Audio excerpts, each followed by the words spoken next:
Hari ini kita akan belajar apa itu teknologi pendidikan. Nah, definisi istilah. Asal kata teknologi itu dari bahasa Yunani, yang berarti teknik, keahlian atau sains, dan logos berarti ilmu.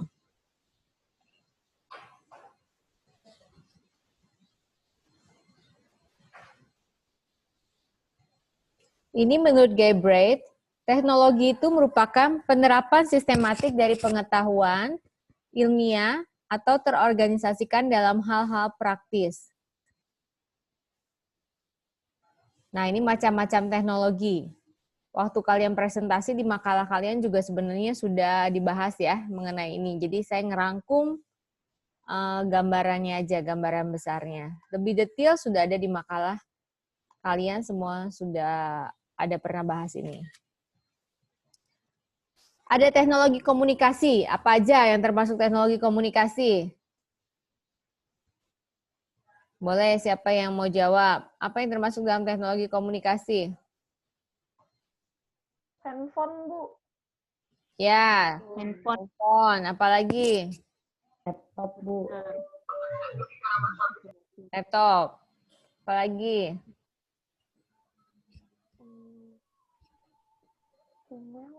Email termasuk nggak, Bu? Kalau email. Email. Ya, bisa. Radio, Bu. Televisi. Ya, bisa juga. Teknologi informasi. Koran, Bu. Koran, Bu. Majalah. TV. Oke. Kalau transportasi? Pesawat, Bu. Pesawat, kapal. Gojek, Bu. Ya. Kapal feri. Medis? Ada yang tahu teknologi medis? CT scan, USG, USG. Ya. ronsen. Oke. Itu contoh-contoh teknologi ya. Kita lihat lagi. Apa sih sebenarnya contoh teknologi populer? Nah, saat ini kan yang udah siapa sih? Kalau sekarang kan joke-nya ibu-ibu lebih panik ketinggalan handphone daripada dompet kan gitu. Jadi kalian jangan kan ibu-ibu kalian juga gitu kan sekarang kalau ketinggalan handphone tuh udah seperti apa rasanya. Tapi kalau ketinggalan dompet masih santai gitu. Kenapa? Karena sekarang apalagi smartphone ya, semuanya e-money. Terus udah gitu KTP Perusim semua udah di e-file. Jadi sebenarnya dengan bawa satu gadget aja itu tuh sudah banyak file di situ kan. E-filenya KTP, e-filenya SIM, e-filenya macam-macam lah itu semuanya. Dan e-money semua. Jadi berarti sekarang zaman sekarang orang lebih panik kalau ketinggalan gadgetnya dibanding ketinggalan dompetnya. Jadi gadget smartphone, kenapa namanya smartphone? Karena dia berukuran kecil. Kamu tahu gak zaman saya dulu pertama kali ada handphone, itu Nokia dulu. Nokia, jadi dan zaman dulu itu handphone itu beratnya amit-amit gitu. Jadi kalau bawa handphone tuh kayak bawa bata. Zaman dulu. Sekarang udah ada dengan ukuran segini misalkan, udah canggih. Terus ada lagi yang lebih kecil lagi handphone. Sekarang udah macem-macem ya, bahkan udah ada jam kan. Kalau di Apple ada iWatch, Android juga ngeluarin gitu, jamnya sendiri. Jadi, tapi ini nggak semua kalangan punya ya. Tapi kalau sekarang, saya aja ngelihat di kampung-kampung dimanapun,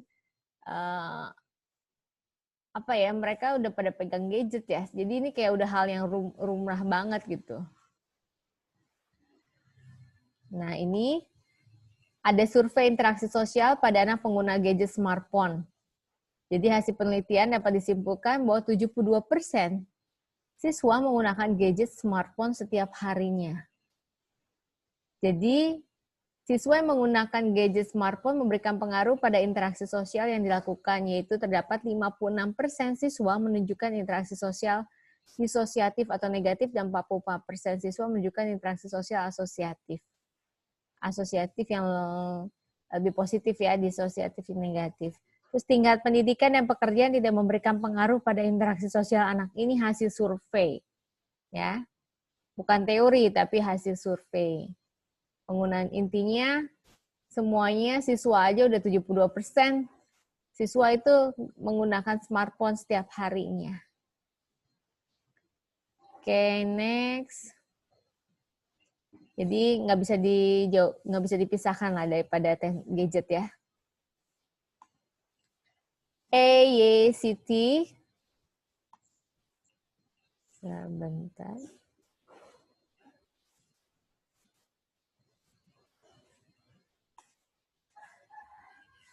Mengatakan suatu proses teknologi pendidikan merupakan suatu proses yang kompleks dan terpadu yang melibatkan orang, prosedur, ide, peralatan, dan organisasi untuk menganalisis masalah, mencari pemecahan, melaksanakan, mengevaluasi, dan mengelola pemecahan masalah tersebut yang mencakup semua aspek belajar manusia.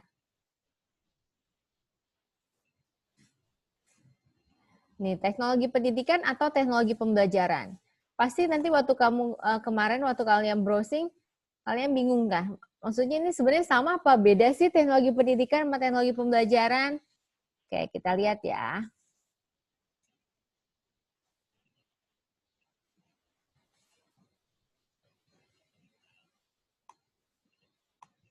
Undang-Undang Sisdiknas, Pendidikan, Usaha Sadar, yang terbaru Sisdiknas nomor 20 ya.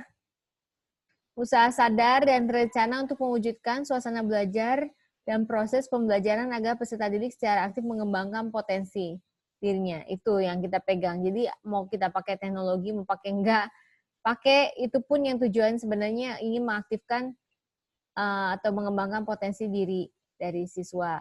Dan pembelajaran itu merupakan proses interaksi peserta didik dengan pendidik dan sumber belajar pada suatu lingkungan belajar. Oke, teknologi pendidikan berkaitan dengan teori dan praktik dalam desain. Ini juga udah ada di makalah kalian kemarin yang bahas desain, pengembangan, pemanfaatan, pengelolaan, penilaian, dan penelitian proses sumber dan sistem untuk belajar. Teknologi pembelajaran merupakan kajian objek formal belajar pada manusia secara individu maupun kelompok. Oke, kita lihat lagi.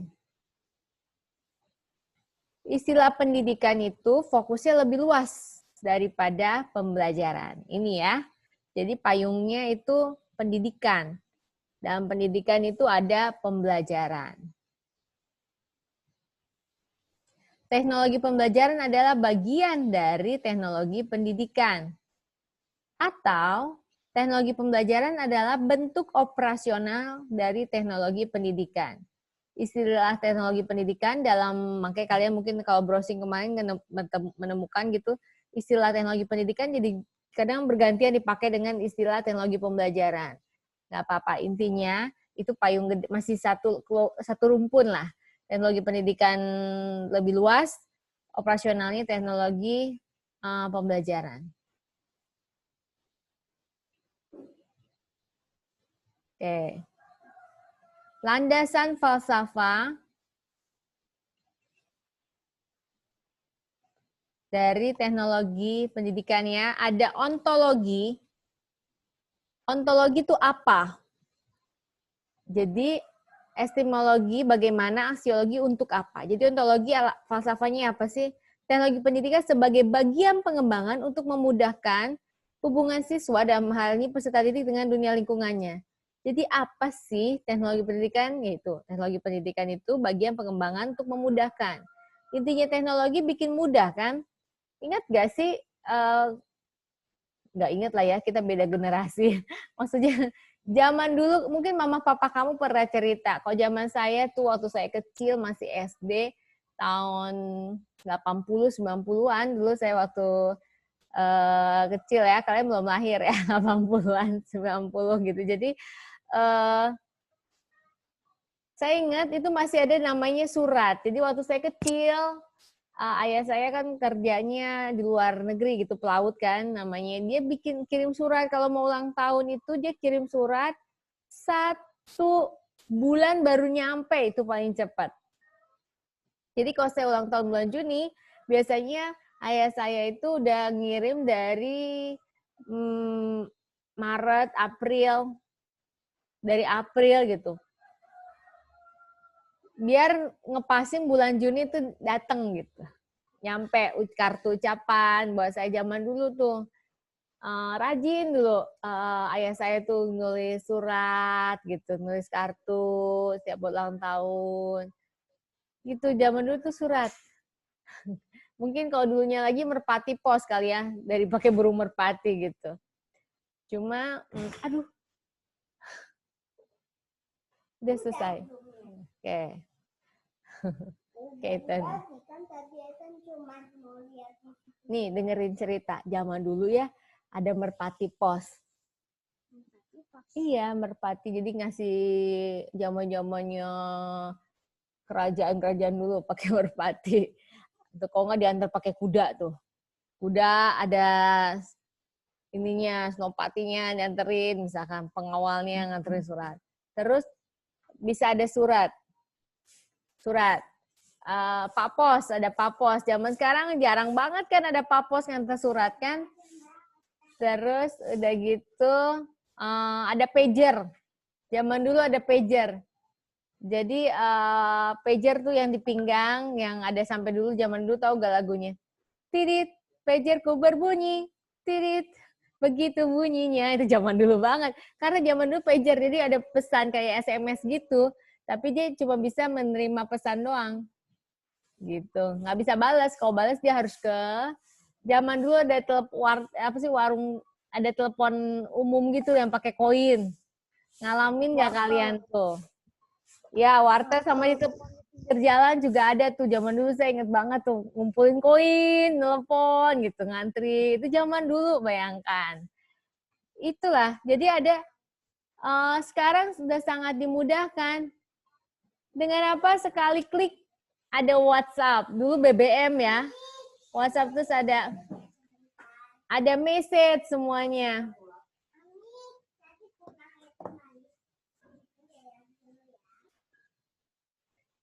Gitu. Jadi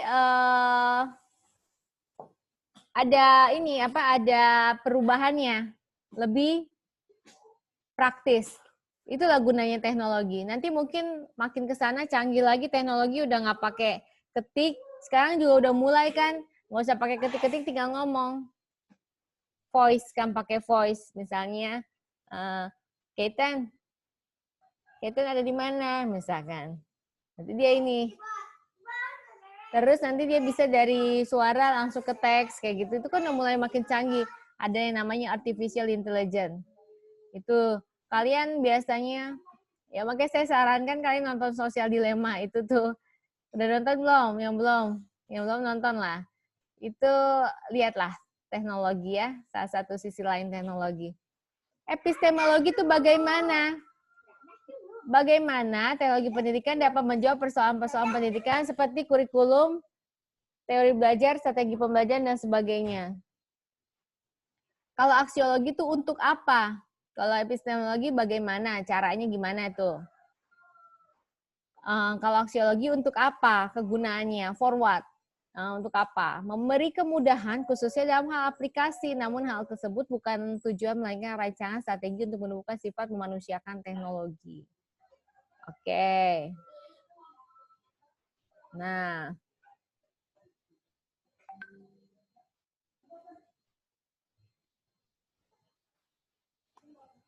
Fungsi teknologi. Ini fungsi teknologi. Sebagai sarana bahan ajar yang ilmiah dan objektif. Sarana memotivasi peserta didik yang semangatnya rendah. Terus, membantu peserta didik mempresentasikan yang mereka ketahui, meningkatkan efektivitas belajar, mempermudah penyampaian materi, Kayak sekarang nih, kerasa banget kan kita belajar daring, bayangkan kalau kita tidak ada tuh Google Classroom, nggak ada itu Telegram, nggak ada WhatsApp, nggak ada semua aplikasi yang membantu kita. Kita gimana coba mau kuliah, sedangkan nggak boleh tatap muka. Jadi memang inilah fungsi dari teknologi ya sebagai media pendukung pembelajaran, sarana pendukung pelaksanaan program, yang sistematis, meningkatkan keberhasilan pembelajaran, inilah fungsi teknologi. Memang plus minus seperti yang waktu kemarin kalian presentasi, ada yang plus, ada minusnya dari teknologi atau gadget pada anak dan sebagainya. Tapi memang kita lihat di sini setelah mengikuti mata kuliah ini kita ambil apa yang positifnya yang bisa diterapkan ya. Terutama terkait karena kita di PG PAUD, berarti kan yang terkait sama PAUD ya.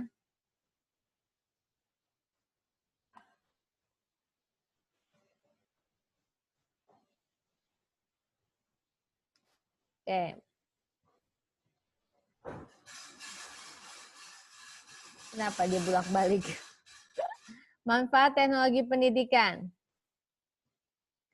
Manfaat bagi pendidik. Memudahkan tercapainya. Sebentar, kalau kita ngomong pendidikan ada pendidik, ada peserta didik. Nah, pendidik itu siapa? Guru ya. Atau orang tua kalau di rumah saat ini kan termasuk pendidik. Manfaatnya apa? Memudahkan tercapainya tujuan pendidikan. Mempermudah desain pembelajaran, menunjang metode pembelajaran, meningkatkan efektivitas pembelajaran, lebih mudah menyampaikan materi, efisiensi waktu. Terus menjadi daya dukung pengajaran bagi seorang pendidik, itu.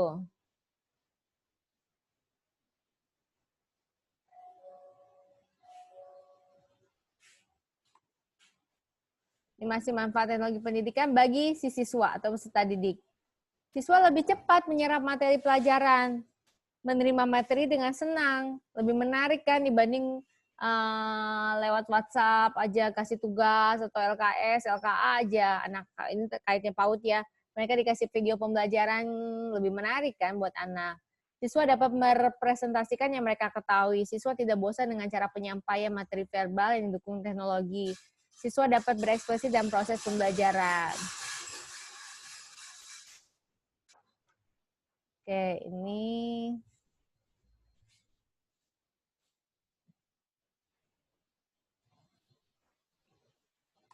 unsur utama dalam teknologi pendidikan.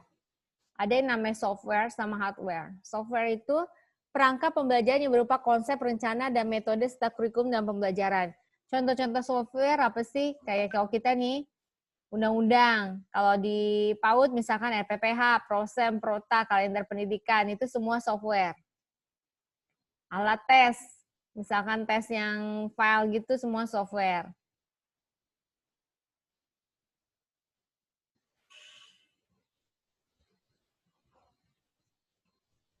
Ini yang hardware, semua jenis alat peraga atau alat bantu yang berguna untuk mempermudah proses belajar mengajar yang disampaikan seseorang guru kepada peserta didik. Hardware itu apa? Yang nyata gitu ya. Hardware, tadi kan software. Software itu file yang bentuk file ya. Kalau hardware ini bentuk medianya. Kayak alat audiovisual itu ada TV, VCD, DVD, dan sebagainya. Alat audio ada recorder, tape, ada handphone, dan sebagainya. Alat visual ada poster, flyer, sekarang kan macam-macam. Benda-benda lain yang menunjang proses pembelajaran. Itu yang unsur hardware.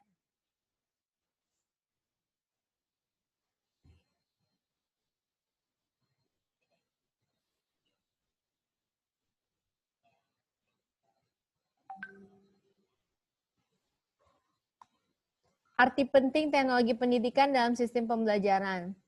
Dunia pendidikan membentuk pribadi dan kematangan manusia memerlukan metode atau teknik yang kompatibel. Teknologi pendidikan, media pendidikan yang digunakan sebagai sumber referensi sesuai perkembangan zaman. Teknologi pendidikan membantu proses pemahaman peserta didik. Ini arti penting teknologi pendidikan dalam sistem pembelajaran ya.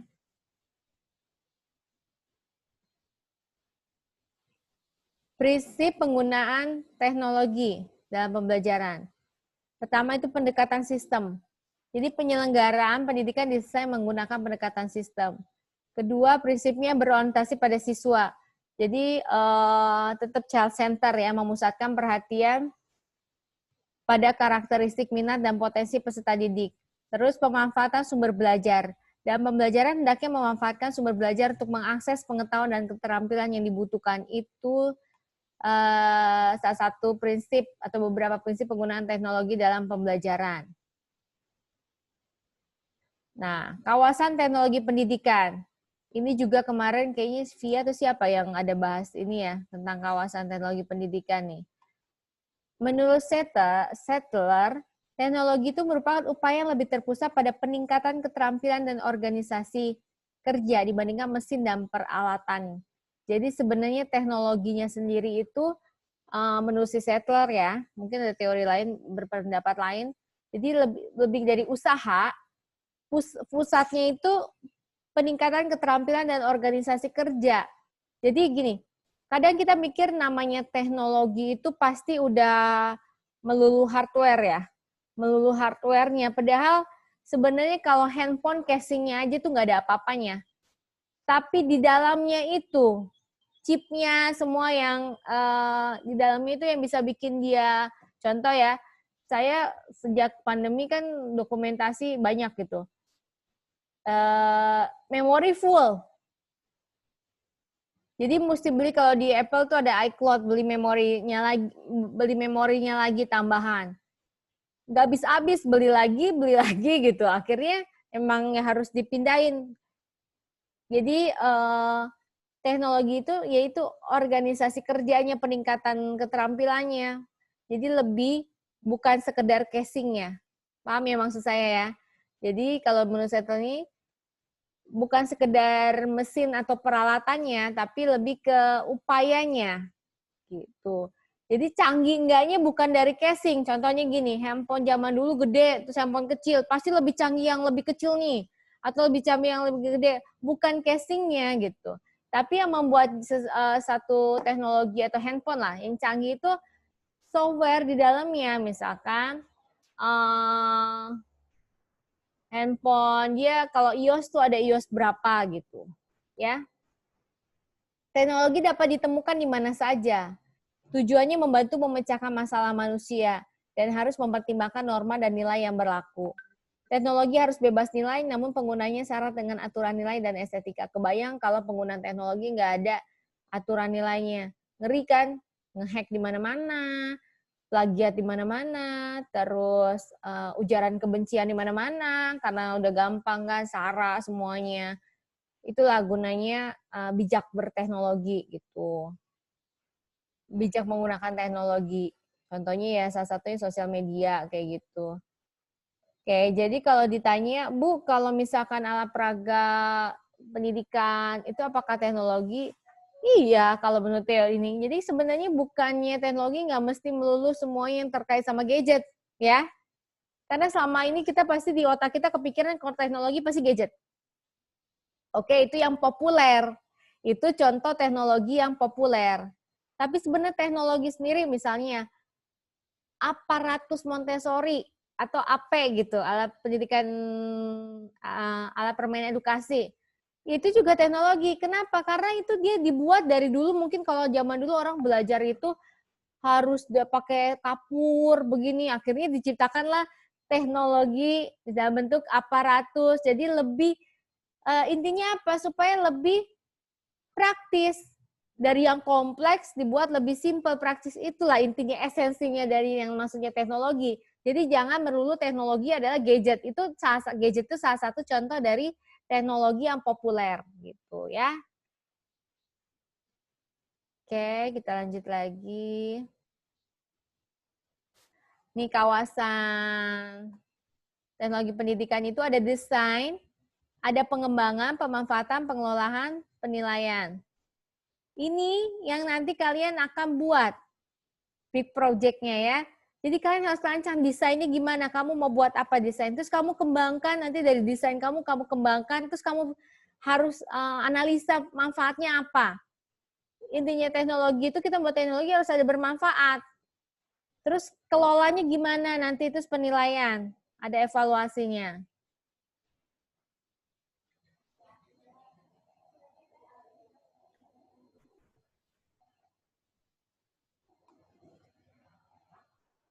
Oke, desain. Apa sih desain?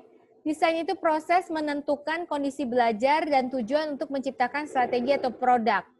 Jadi ya itu tadi desainnya kamu mau desain, misalnya menciptakan strategi dan produk pada tingkat makro.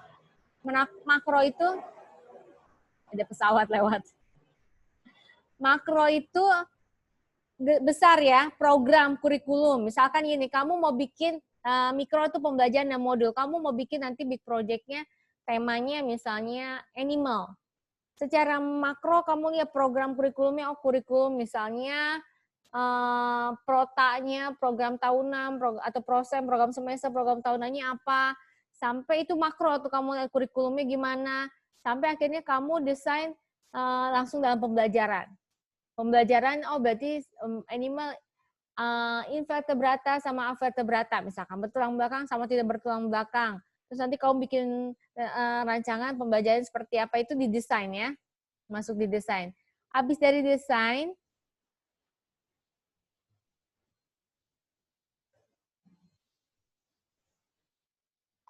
masuk pengembangan. Pengembangan itu proses menerjemahkan spesifikasi desain dalam bentuk fisik. Ya, di sini udah kamu dari tadi punya ide, misalkan desainnya tadi bikin program tentang animal gitu, invertebrata, vertebrata misalnya. Terus aku mau bikinnya dalam bentuk video, durasinya sekian, kamu udah mulai kembangin. Terus dikaitkan sama teori gitu. Pemanfaatan, jangan lupa. Pemanfaatannya untuk apa? Aktivitas menggunakan proses untuk belajar kan, untuk sumber belajar. Jadi intinya kalau membuat desain, pengembangannya tetap harus ada manfaatnya. Habis tahu pemanfaat, terus kelolanya seperti apa? Misalkan pengendalian teknologi pembelajaran melalui perencanaan, pengorganisasian, pengkoordinasian, supervisi. Nanti kamu udah bikin nih ceritanya video pembelajaran, terus ada gimana program-programnya, terus langkah selanjutnya misalkan kamu mensosialisasikan atau menjelaskan ke guru, kalau kamu langsung gurunya ke anak murid, gimana untuk dikelola itu program kamu. Jadi setiap kali digunakan, misalkan nanti ada nih pembelajarannya, bisa nih dipakai program ini selama 1 bulan, selama tema animal misalkan. Jadi pertama dibuka dulu di video pembelajaran 1, misalkan video pembelajaran 2, atau terserah bentuknya seperti apa, itu dalam rencana kalian dikelolanya. Nanti setelah 3 video ini, nanti ada kuisnya untuk ngecek misalkan kemampuannya seperti apa. Itu nanti ada harus dipandu sama guru, misalkan ini dipandu orang tua, ini yang anak bisa kerjain sendiri. Itu bagian kalian lah, si pembuat programnya ngelolanya seperti apa. Dan yang ini nggak boleh dilupakan, kita untuk selalu melakukan penilaian atau evaluasi ya.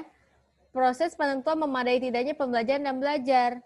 Makanya kalau kemarin nggak pandemi, biasanya anak kalian gitu, kakak mahasiswi kalian, dulu mata kuliah ini biasanya langsung praktek ke anak-anak, terus ngajar, evaluasi. Kalau anak bisa jawab semuanya dari ini, berarti kan program yang kalian buat tujuannya berhasil kan? Bisa mengukur apa yang diukur. Misalkan anak mengetahui dapat menyebutkan dan menunjukkan lambang bilangan 1 sampai 10. Kamu bikin programnya. Terus selesai ditampilin programnya atau permainannya apa, terus ada kuisnya, ada evaluasi, anak bisa jawab. Berarti kan fungsional kan yang kalian buat, rancangan kalian gitu, yang buat teknologi ide kalian lah. Jadi evaluasi proses penentuan kecukupan pada instruksi dan belajar. Kalau enggak, kalian bisa evaluasi. Nah, biasanya sebelumnya nanti kalian sebelum ke lapangan biasanya sharing dengan teman dulu gitu. Sharing dengan teman sekelas gini. Nanti biasa ada masukan dari kelompok lain atau masukan dari saya. Itu jadi bagian juga evaluasi sebelum langsung ke evaluasi publik, langsung lah ibaratnya ke sasarannya. Siapa siswa.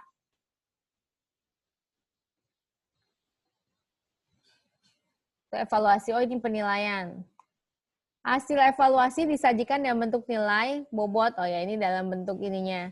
Baik, buruk, norma, silahkan kalau kita studi evaluasi ada bentuk penilaian seperti apa, terserah. Biasanya ada misalkan anak dapat menampil, udah bisa jawab, mampu, bantuan, atau apa itu terserah bentuk-bentuk penilaiannya. Masih perlu bantuan, atau anak mandiri, bisa mengerjakan mandiri sendiri, anak masih dibantu, anak sudah dibantu masih nggak bisa, kayak gitu terserah. Atau kalian mau pakai kode, misalkan bintang 1, apa, bintang 2, bintang 3, misalkan. Dan terserah, ini hanya untuk penormaan saja.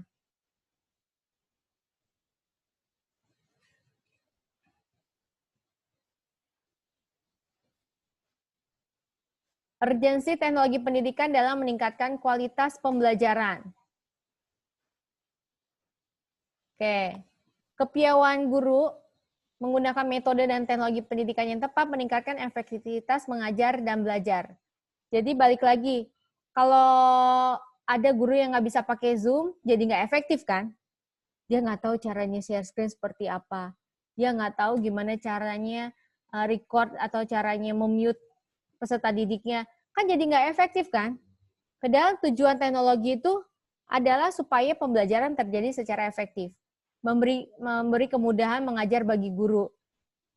Terus dapat digunakan untuk menjelaskan tema abstrak daripada saya ngoceh gitu misalkan, atau sharing PPT-nya aja misalkan. Tapi kan kalau kayak begini jadi ada penjelasan. Jadi ada penjelasan, jadi lebih lebih konkret. Jadi belajar tidak membosankan, mengaktifkan semua indera, mengimbangi indera yang lemah, itu salah satu beberapa urgensi teknologi pendidikan ya. Menarik minat anak, membantu mendekatkan dunia teori dengan realita.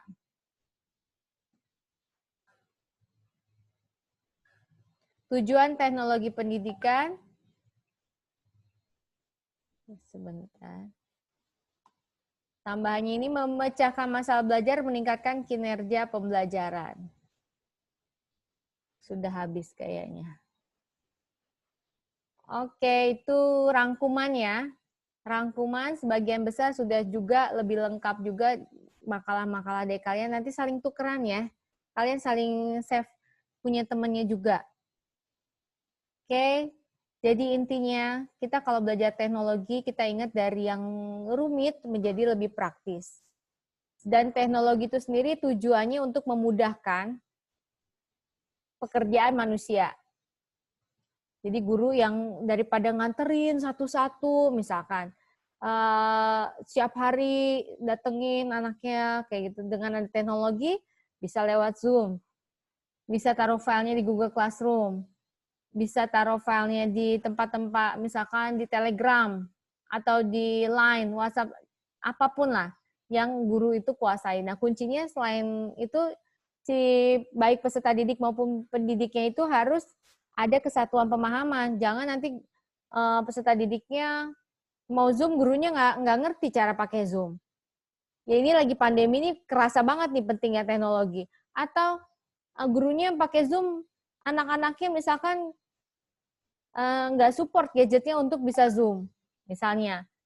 Atau pakai WhatsApp group.